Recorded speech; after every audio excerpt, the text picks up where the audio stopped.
All right, today we are breaking down a dating story that is, and I am not exaggerating, an absolute internet legend. It is a true masterclass in comedic horror, and it all comes down to one fateful discovery in a kitchen cabinet. So, what happens when a really promising date goes so wrong? Let's get into it. So, first, you got to meet our storyteller, Jamila Johnson.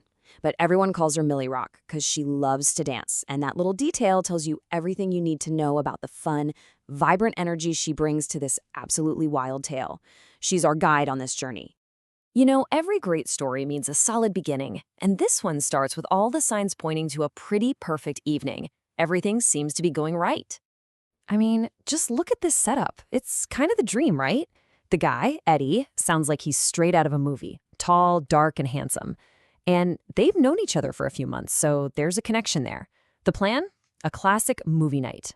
On paper, this date is a 10 out of 10. So the second she gets there, Jamila does what I think we all do. She goes into full inspection mode. She's checking off the boxes, house smells good? Check. Floors are clean? Check. Couch looks comfy? Check. So far, Eddie is just nailing it. So the verdict is officially in. Eddie's place has passed the first impression test with flying colors. Jamila's feeling good about this. At this point, there are absolutely zero red flags. None. Which, of course, is what makes the next part so incredible. But as we all know, a perfect start usually means a big twist is just around the corner. And in this story, the entire night pivots on one single, seemingly harmless request. And it all begins with this.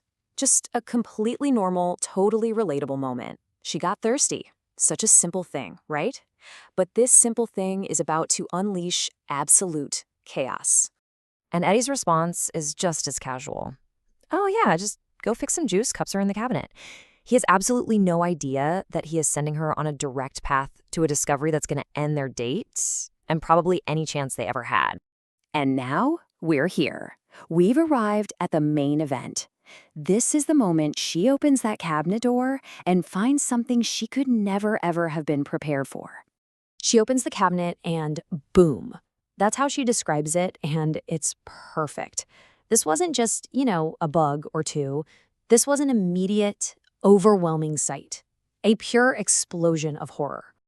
And this, right here, is where Jamila's storytelling becomes legendary.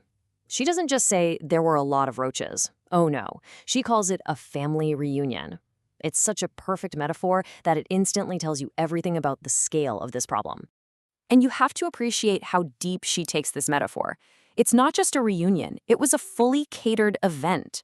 She's painting a picture with folding chairs, collard greens, ham, potato salad, the whole 9 yards. This wasn't just an infestation, it was a full-blown community cookout. And this is the punchline that just ties it all together beautifully. These were not casual visitors. The roaches were so established, so comfortable, it was like they had a legally binding lease agreement. They weren't going anywhere. And that leads us to the million-dollar question, doesn't it? Why would you offer a guest a drink from a cabinet where the roaches are literally paying rent? The sheer level of comfort with this level of chaos it's just mind-boggling. So, after being confronted with this horrifying family reunion, her reaction was, let's just say, swift and decisive. There was zero hesitation about what had to happen next. She immediately kicked off what you can only call an emergency exit protocol. It was a clear 4-step process. Grab your purse, grab whatever dignity you have left, grab a deep breath, and leave immediately. And the comedy just keeps going, even during her escape.